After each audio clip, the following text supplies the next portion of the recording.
ለግንቦት ልደታ ተብሎ የሚዘጋጀውን የትኛውንም አይነት ምግብም ይሁን መጠጥ እንዳትበሉ እንዳጠጡ ጌታችን መድኃኒታችን የጾመውን ታላቁን ኃያሉን አብይ ጾም እንኳን በሚጾምበት ጊዜ ለምንድን እናንተ አብራችሁ ጾሙን አትጾሙም? እቺ ቤተክርስቲያን በዛ ተሸፍናለች እና በስመ አብ ወወልድ ወመንፈስ ቅዱስ አሐዱ አምላክ አሜን።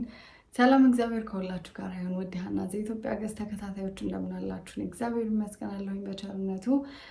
ዛሬ እንግዲህ ከግንቦት ልደታ ወይም የእመቤታችንን የቅድስት ድንግል ማርያም ልደት ምክንያት በማድረግ ሁለት ቪዲዮዎች ይዤላችሁ መጥቻለሁ። እነዛ ሁለት ቪዲዮዎች ላይ አስተያየት ለመስጠት ነው እና ወደ ቪዲዮዎቹ አንዲት ግለሰብ ስለሰጠችው አስተያየትና ስለ ሆሊውድ ሙቪ ማዘር ሜሪ ስለሚባል አንድ ስለሰሩት ሙቪ ነው እና እስከ ቪዲዮ ፍጻሜ ድረስ አብራችሁን ቆዩ። እንግዲህ አንዲት ግለሰብ የፕሮቴስታንት እምነት ተከታይ የሆነች ግለሰብ አለች እና ያቺ ግለሰብ ስለ እመቤታችን ስለ ቅድስት ድንግል ማርያም ክብረ በዓል ስነስርዓት ላይ የጴንጤ እምነት ተከታይ እህት ወንድሞቿን ያስጠነቀቀችበት ቪዲዮ አለና እሱን አይተን እንመለስ።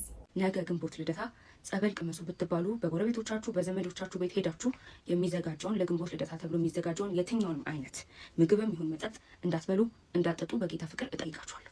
ጴንጤ የሆናችሁ ለጴንጤ እህትና ወንድሞቻችሁ አስተላልፉ። ኦርቶዶክስ እህትና ወንድሞቻችን እንወዳችኋለን፣ እናከብራችኋለን። ይሄ ግን አሁን የጴንጤዎች ነው መልእክቱ። ላለመበላት ከፈለጋችሁ መፍትሄው አለመብላት ነው። ይህንን ደግሞ ከመጽሐፍ ቅዱስ አንጻር አሁን እነግራችኋለሁ። በደንብ አድርጋችሁ ኮፒ ሊንክ እያደረጋችሁ ፎሎ እያደረጋችሁ ለጴንጤ እህትና ወንድሞቻችሁ አድርሱልኝ። ፈጽሞ የዚህን ድግስ እንጀራና ውሃ እንዳትቀምሱ። ሳላችሁ በዳንኤል መጽሐፍ ላይ ቁጥር 1 ላይ ንጉስ ነውር የሌለባቸውን መልከ መልካሞቹን በጥበብ የሚያስተውሉትን እውቀት የሞላባቸውን ብልሃተኞችና አስተዋይ የሆኑትን ከእስራኤል ልጆች ከልጆቹ ከነገስታቱ ከመሳፍንቱ ዘሬ አምጥቶ ነበር። ንጉስም እነዚህ የሚመጡ ልጆች 3 ዓመት የንጉስን ወይን እየጠጡ የንጉስን የሚዘጋጀውን ማዕድ እየበሉ ይማሩ ይሰልጥኑ ብሎ አዘዘ። ከዛ በኋላ ዳንኤል ምን እንዳደረገ ታውቃላችሁ? በንጉስ ምግብና መጠጥ እንዳይረክስ ልቡ አሰረ። ከዛም እንደዚህ ያደረገ እግዚአብሔር በጃንደረቦቹ አለቃ ፊት ሞገስ ሰጥቶት ነበርና ሄዶ ጠየቀው። እንደዚህ ብሎ ለምነው፣ እባክህ በቃ ለኛ ውሃና ቆሎ ስጠን፣ የንጉስ መጠጥ ይቅርብናል። ከዛ ጃንደረቦች እጅግ በጣም ፈራ። ሞገስ አግኝቷል በፊቱ። ነገር ግን እናንተን የሚያክል ብላቴና ንጉሱ ተጎሳቁላችሁ በያችሁ ለኔ የሚመጣብኝ ፍርድ ልቋቋመው አልችልም። ስለዚህ ይሄን እንዴት አደርጋለሁ አለ። ከዛ ዳንኤል መለሰና እንደዚህ አለ፣ እኔን ጌታዬ እባክህኛል ለ10 ቀን ፈትነን ውሃና ቆሎ ስጠንና የንጉስን ግምጃ ከሚካፈሉ የንጉስን ምግብ ከሚበሉት ጋር አስተያየን። ከዛም በኋላ አንተ የፈለግከውን እንድታደርግ ስልጣን እንሰጥሃለን አሉት። ከዛም በኋላ ይሄ ጃንደረባ ልክ እነ ዳንኤል እንዳሉት ልክ እንደዛ አደረገ። ከዛ በኋላ ምን እንደተፈጠረ ታውቃላችሁ? ቀጥታ ከመጽሐፍ ቅዱስ ላምብላችሁ። እንደዚህ ይላል፣ ይህንም ነገራቸውን ሰምቶ 10 ቀን ፈተናቸው። ከ10 ቀን በኋላ ከንጉስ መብል ከበሉ ብላቴናዎች ሁሉ ይልቅ ፊታቸው አምሮ ስጋቸው ወፍሮ ታየ። ሜልዳርም መብላቸውንና የሚጠጡትን ጠጅ አስጠርቶ ጥራጥሬውን ሰጣቸው። ከዛም በኋላ እንደዚህ ነው የተፈጠረው። የጊዜ ገደባቸውን ጨርሰው ወደ ንጉስ በገቡ ጊዜ እጅግ የተወደዱና እጅግ ደግሞ ንጉስ የሚፈልጋቸው ሰዎች ሆነው አረፉት። ከዛም በኋላ ብዙ ታሪኮች አልፈው ነበርና ታስታውሳላችሁ። እነሱን ሊተናኮሉ የፈለጉ አንዳንድ ሰዎች ታሪኩን ስለምታውቁት አልደግምላችሁ። ንጉስ ሊሰገድለት ይገባል የሚል ህግ ከንጉሱ ጋር አወጡ። የመሳፍንቶችን ማህተብ አስደረጉ፣ የንጉሱን ማህተብ አስደረጉ። ከዛ ዳንኤል ወደ ቤቱ ገባና መስኮቱን ከፍቶ እግዚአብሔርን ሲያመሰግን አየ። ከዛ አቃጣሪዎቹ ሄዱና ለንጉስ እንደዚህ አሉት፣ ንጉስ ሊከበር ይገባው ነበር፣ ነገር ግን ዳንኤል የወጣውን ህግ ተጥሷል አሉት። ከዛም በኋላ ንጉስ እያዘነ የሚወደው ዳንኤልና ሌሎቹ በአንበሳ ጉድጓድ እንዲጣሉ ተደረጉ። ነገር ግን ቀድመው የጸለዩት ጸሎት፣ ቀድመው ለእግዚአብሔር የተቀደሱት መቀደስ፣ ቀድመው ለእግዚአብሔር የወሰኑት ውሳኔ የአንበሳውን አፍ መንጋጋ ዘግቶ በሰላም እንዲወጡ አደረጋቸው። ንጉሱ እስኪከበር የእናንተ አምላክ አምላኬ ነው እስከሚል ድረስ። በፊት ታስታውሳላችሁ ወደ እሳት ተወርውረው እንደነበረ። ወደ እሳት ሲወረወሩ እነሱን እንዲወረውሩ የመጡት እነዛ ጀግና የሚመስሉ ሰዎች በወላፈኑ ሞቱ። እነዚህ 4ቱ ግን ለእግዚአብሔር የተለዩ ሰዎች ወደ እሳት ሲገቡ እላያቸው ላይ ያለ ገመድ ሲበጣጠስ ከጸጉራቸው አንድ ዘለላ እንኳን አልተነቀለም፣ አልተበጠሰም። ልብሳቸው እንኳን እሳት እስከማይል ድረስ ንጹህ ነበር ሽታቸው። ታዲያ ልክ እንደዚህ እግዚአብሔር እንዲወግንላችሁ ትፈልጋላችሁ? ፈጽማችሁ እግዚአብሔር የሌለበትን መብል ሽሹ፣ ተለዩ።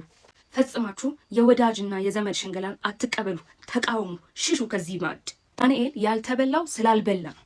የተለየው ከእግዚአብሔር ወገን ሆኖ እግዚአብሔር የተደረበለት ለእግዚአብሔር ስለተለየ ነው። እግዚአብሔር ለሱ የወገነለትና ስራቶችን ሁሉ የበጣጠሰለት ድልን ያስገኘው ለእግዚአብሔር የተለየ ስለነበረ ነው፣ ስለጨከነ ነው። እናንተ ግን ለእግዚአብሔር ተለይታችሁ መቆም መቀደስ ትፈልጋላችሁ? ፈጽሞ ይሄንን ማዕድ አትካፈሉ። ጸልዩላቸው። ወዳጆቻችሁ ሊሆኑ ይችላሉ፣ ዘመዶቻችሁ ሊሆኑ ይችላሉ፣ አካላችሁ ሊሆኑ ይችላሉ። ጸልዩላቸው፣ እግዚአብሔር ይረዳችኋል። እናንተ ግን ፈጽማችሁ ይሄንን ማዕድ አትቅመሱ፣ አትብሉ።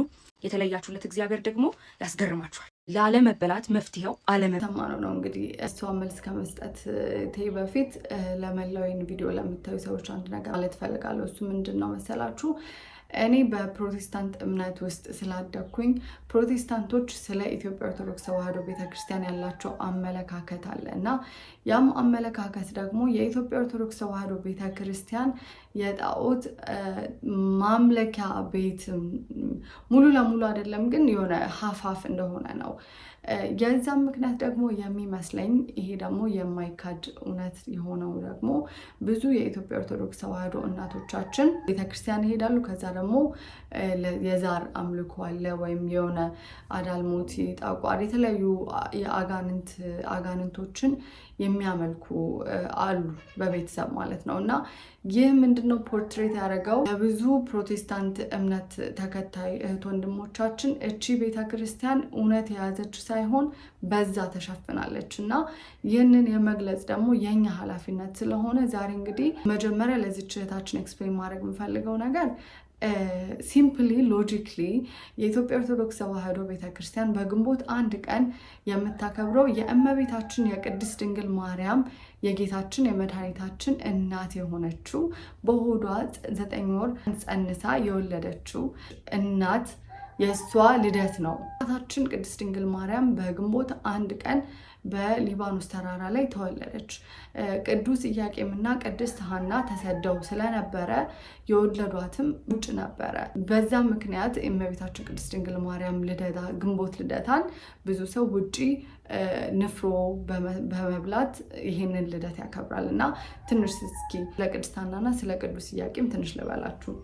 የተለያዩ መንፈሳዊ መጽሐፍትን፣ ድርሳናትን፣ ገድላትን፣ መዝገበ ጸሎቶችን፣ መጽሐፍ ቅዱስን እንዲሁም ለቤተ ክርስቲያን የሚሆኑ ነጠላዎችን፣ ጋቢዎችን፣ የቤተ ክርስቲያን ዜማ መሳሪያዎችን እንደ በገና፣ እንደ ክራር፣ እንደ መሰንቆ ለምትፈልጉ እህት ወንድሞቻችን በዚህ ስልክ ቁጥር እየደወላችሁ ማዘዝ ትችላላችሁ። ቅድስት ሐና እና ቅዱስ ኢያቄም የእመቤታችን የቅድስት ድንግል ማርያም ወላጆች ናቸው።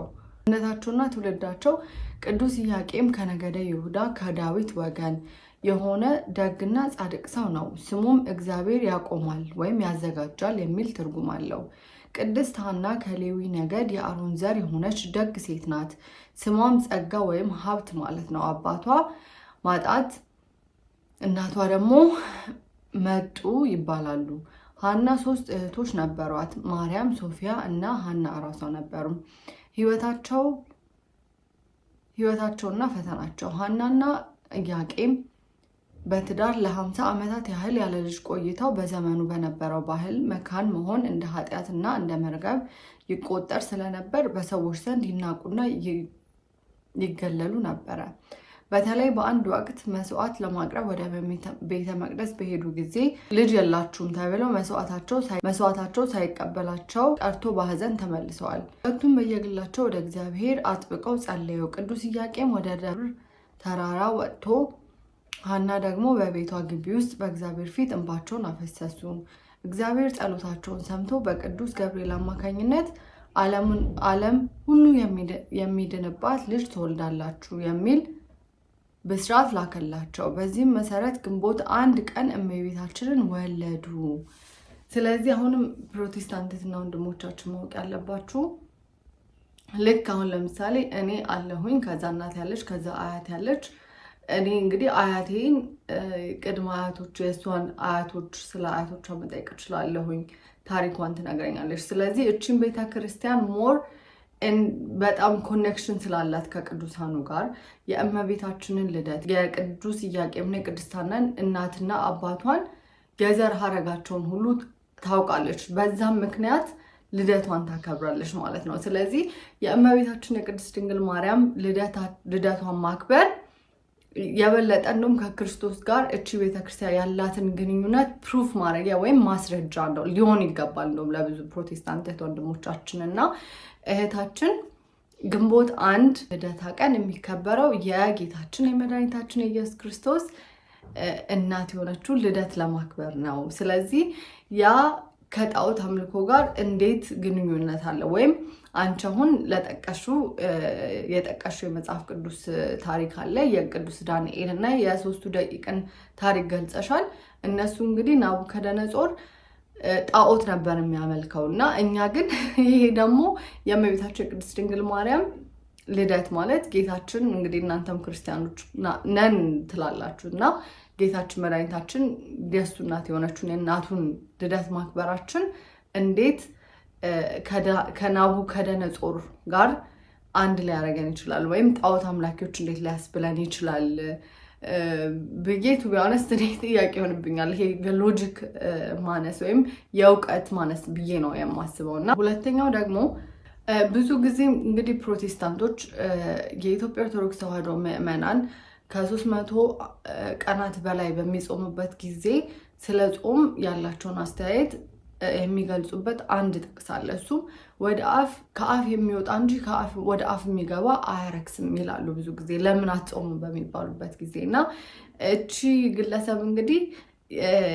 እንዳታስገቡ እያለች ነው። እንደዛ ከሆነ የኔ ጥያቄ የኢትዮጵያ ኦርቶዶክስ ምዕመን በሚጾምበት ጊዜ ጌታችን መድኃኒታችን የጾመውን ታላቁን ኃያሉን አብይ ጾም እንኳን በሚጾምበት ጊዜ ለምንድን እናንተ አብራችሁ ጾሙን አትጾሙም? ልክ እንደ አሁን እንደጠቀስሻቸው እንደ ነብዩ ዳንኤል እና እንደ 3 ሰለስቱ ደቂቅ ለምን ጾም አትጾሙም?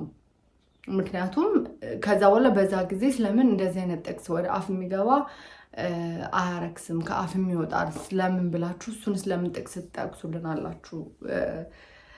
የሆነ ሎጂካል ስላልሆነ ማለት ነው። ሌላው ደግሞ የነብዩ ዳንኤል የጠቀሰችልን የነብዩ ዳንኤልን እና የ3 ደቂቅን በመጀመሪያ እንግዲህ ዳንኤል አሁን ቢኖር የእመቤታችን ቅድስት ድንግል ማርያምን ልደት በደስታ ያከብር ነበር ከኛ ጋር። እና ያም ያልኩበት ምክንያት እንግዲህ የዳንኤልን ሕይወትንና የኢትዮጵያ ኦርቶዶክስ ተዋሕዶ ቤተክርስቲያን ስነ ስርዓትን ስታዩ ከዳንኤል ሕይወትና የጸሎት ስርዓቱ ጋር ከሰለስቱ ደቂቅ ስርዓት ጋር ይመሳሰላል። አሁን ለምሳሌ ዳንኤል በሚጸልይበት ጊዜ ወደ ኢየሩሳሌም ዙሮ ነበር የሚጸልየው። ያም አሁንም ደግሞ የኢትዮጵያ ኦርቶዶክስ ቤተክርስቲያን ሁል ጊዜ ጸሎት ሲደረግ ቅዳሴ ሲደረግ ወደ ምስራቅ ተመልክተን ነው። ይህ ደሴም ማለት ነው ይመሳሰላል። እና ዳንኤል 3 ጊዜ ጸልይ ነበር። አባቶቻችን እንደውም 7 ጊዜ ጸልያሉ። ስለዚህ የጸሎት ስርዓቱ ራሱ ዳንኤል ከዛም በተጨማሪ አይኑን ጨፍኖ አይደለም የሚጸልየው ወደ ላይ ተመልክቶ ነው እና ከቤተ ክርስቲያናችን ጋር ይገናኛል። ከዛም በተጨማሪ ይጾም ነበረ። አሁንም እኛ የምንጾመው ጾም እነ ሙሴ እነ ዳንኤል የጾሙትን ጾም አሁንም ድረስ እቺ ቤተክርስቲያን እንድንጾም ታዘናለች። እና እንደውም ዳንኤል ከኛ ጋር ከዚህ ቤተክርስቲያን ስርዓት ጋር አንድ ነው። ቅዱስ ገብርኤል 3 ደቂቅን ከእሳት ያወጣበትን ቀን አስባ የምታከብረው እቺ ቤተክርስቲያን ናት። እና ከነሱን ከመጥቀሳችን በፊት ምን ያህል ኮኔክሽን አለን የሚለውን ነገር በደንብ ማሰብ አለብን። ሌላው ደግሞ ዳንኤል ናቡከደነፆር ህልም አይቶ የሚያስፈራ ህልም አይቶ በነገረው ጊዜ ህልሙ መጥፎ እንደሆነ ከዚህ ህልም ደግሞ ከመጥፎ ነገር ከሚሆንበት መጥፎ ነገር ይድን ዘንድ እግዚአብሔር ምን በል ብሎ ነው እዚህ ጋር አስቀምጥላችኋለሁ። መልካም በማድረግ ድሆችን በመርዳት እና በመመጽወት እግዚአብሔር ይቅር ይልህ ዘንድ ያንን አድርግ ብሎ መክሮት ነበር። እና አሁንም ቤተክርስቲያናችን ኃጢአታችን እንዲሰረይልን የኢትዮጵያ ኦርቶዶክስ ቤተክርስቲያን ማለት ነው ኃጢአታችን እንዲሰረይልን ከእግዚአብሔር ዘንድ ይቅርታን እንድናገኝ እንድንመጸውት ትመክረናለች፣ ታስተምረናለች ማለት ነው። አሁንም ድረስ የኢትዮጵያ ኦርቶዶክስ ተዋሕዶ ምዕመናን በቆሎ በጥራጥሬ የተለያዩ አጽዋማትን ይጾማሉ። እና የፕሮቴስታንቱ እምነት ተከታይ ደግሞ ከነ እንደዚህ አዋጅ ጾም የለም። እና የአዋጅ ጾም ደግሞ ሁሉም ዝም ብሎ ተብሎ ነው የሚጾሙ ከተባለ ታዲያ 3 ደቂቅ ለምን ለነሱ እኛ ጥራጥሬ ብቻ ነው የምንበላው ብለው ነገሩ? ይህን ሁሉ ጥያቄዎች በማሰብ በማገናዘብ ይህን ነገር ማሰላሰል ያስፈልጋል ብዬ አስባለሁ። እና ለእህታችን ይህንን ለማለት ያልነው። ከዛም በተጨማሪ መጨረሻ ላይ እንግዲህ ብዙ ጊዜ ካያችሁ የኢትዮጵያ ኦርቶዶክስ ተዋሕዶ በምትነሳበት ጊዜ ወይም የሆነ ነገር በምታደርግበት ጊዜ የፕሮቴስታንት ወይም የጴንጤ እምነት ተከታዮች የቤተ ክርስቲያኗን ነገር ላይ ኢንቮልቭ ማድረግ ይፈልጋሉ። ይህ ደግሞ አይ ቲንክ እንደ እምነት እንደ አንድ ቤተ እምነት የኮዲፐንደንሲ ሲንድሮም ዴቨሎፕ ተደርጓል ብዬ አስባለሁ። ምክንያቱም ያ ማለት ደግሞ ይሄ ማለት መሰላችሁ codependency in a relationship is when each person involved is mentally, emotionally, physically and or spiritually reliant on the other.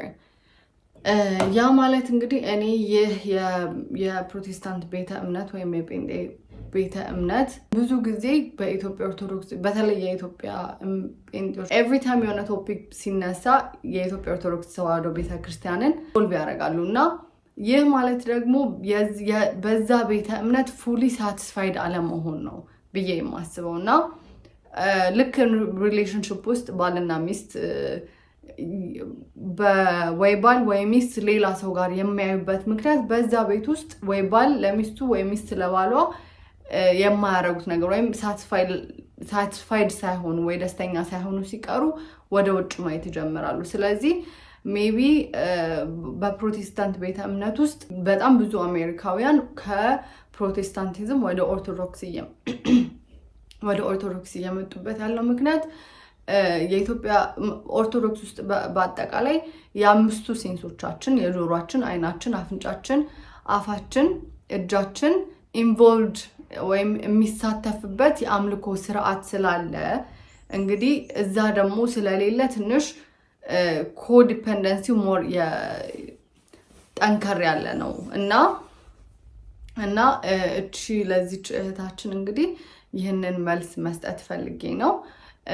ከዛም በተጨማሪ እንግዲህ ማዘር ሜሪ የሚለው የሆሊውድ ሙቪ እንግዲህ ሆሊውድ እንደተለመደው ሌሎች ቤተ እምነቶችን ምንም ሞክ አያረጉም። ብዙ ጊዜ ክርስቲያኒቲን ነው ሞክ የሚያደርጉት። ከዚህም በፊት ስለ ኢየሱስ ክርስቶስ ብዙ ሙቪዎች ሰርተው ብዙ ሞክ አድርገዋል። የተለያዩ ዘፋኞቻቸው፣ አርቲስቶቻቸው መስቀልን እየዘቀዘቁ የተለያዩ ነገሮችን ያደርጋሉ። አሁን ደግሞ የጌታችን መድኃኒታችን ኢየሱስ ክርስቶስን እናት ሞክ በሚያደርግ መልኩ ማዘር ሜሪ ብለው ስለ 2 ግብረ ሰዶማውያን ሙቪ ሰርተዋል። የሙቪው ታሪክ እንግዲህ መጀመሪያ ዘፋኛለች፣ ከዛ የዘፋኟ ደግሞ ዲዛይነር አለች እና በእነሱ መካከል ባለ ግንኙነት ከዛ በኋላ የቀሚስ ዲዛይነሯ ዲዛይን ታደርጋለች። ብቻ ሙቪው የሆነ እንደ ሆረር ሙቪ ነው። ነገር ግን እነሱ የእመቤታችን ቅድስት ድንግል ማርያምን ስም በመጠቀም ሞክ እያደረጉ ይገኛሉ ማለት ነው። ከዛም በተጨማሪ በሜት ጋላ ላይ የተገኘች እቺ ብላክ ማዶና ወይም የእመቤታችንን ኢንስፓየር አድርጋኝ ነው ብላ እንግዲህ የሰይጣኖች አጋንንት የሚመለኩበት ወይ አጋንንት ሪፕሬዘንት በሚደረጉበት ቦታ እመቤታችንን እና ሜዱሳን እስኪ ቪዲዮውን ቆይ ትንሽ አይተን እንመለስና Pier Paolo and Anak had this vision of her as the Black Madonna. We were all very inspired by Renaissance paintings, something that felt relevant to both Italian culture, Black culture, as well as Balenciaga, and it felt like a sort of natural marriage of those 3 things. We made this dress last night, Anak and I did. Do a nod to Medusa. So the back of the hair is a snake knotted. Let me turn. Can you see it? Can you see it? Can y'all see it? እንዳየነው እንግዲህ ሜዱሳ እባብ አድርጋ ከመቤታችን ጋር ብቻ አመሳጥራ ፕሬዘንት ለማድረግ ሞክራለች እና በአጠቃላይ እንግዲህ ይሄ ጥላቻ በመቤታችን ላይ ያለው ጥላቻ እነዚህ ሆሊውድ ውስጥ ያሉት በእርግጥ አውቀው ነው በደንብ አውቀው ፐርፐስሊ ነው። ነገር ግን አይ ቲንክ በፕሮቴስታንት እምነት ውስጥ ያሉ እህት ወንድሞቻችን ብዙዎቹ ያለ እውቀትና ያለ መረዳት ነው። ከዛም በተጨማሪ ቅድም እንዳልኳችሁ የኦርቶዶክስ ተዋሕዶ ቤተ እምነት ተከታዮች ብዙ ጊዜ በተለይ ከኛ በፊት የነበሩ እናቶቻችን ቤተክርስቲያንንም ጠንቋይ ቤትንም እኩል ለኩል እየሄዱ ስለነበረ ያዩት ብዙ ፕሮቴስታንቶች እቺ ቤተ እምነት ላቸው ሪስፔክት ቀንሷል። ያ ስለሆነ እኛ እነዚህን ሰዎች ለነዚህ ሰዎች እውቀት ማስጨበጥና ያ እውነት እንዳልሆነ አንደኛ የሰይጣን ስራ፣ ሁለተኛ ደግሞ የምዕራባውያንም ተጽዕኖ አለበትና የበለጠ እንድንነቃ ማሳሰብና ማሳወቅ ግዴታችን ነው ብዬ አስባለሁ። እንግዲህ የዛሬው ቪዲዮ ይሄንን ይመስል ነበር። በሚቀጥለው ቪዲዮ እስከምንገናኝ ድረስ ሰላም፣ እግዚአብሔር ከሁላችን ጋር ይሁን። ሰላም ቆዩልኝ።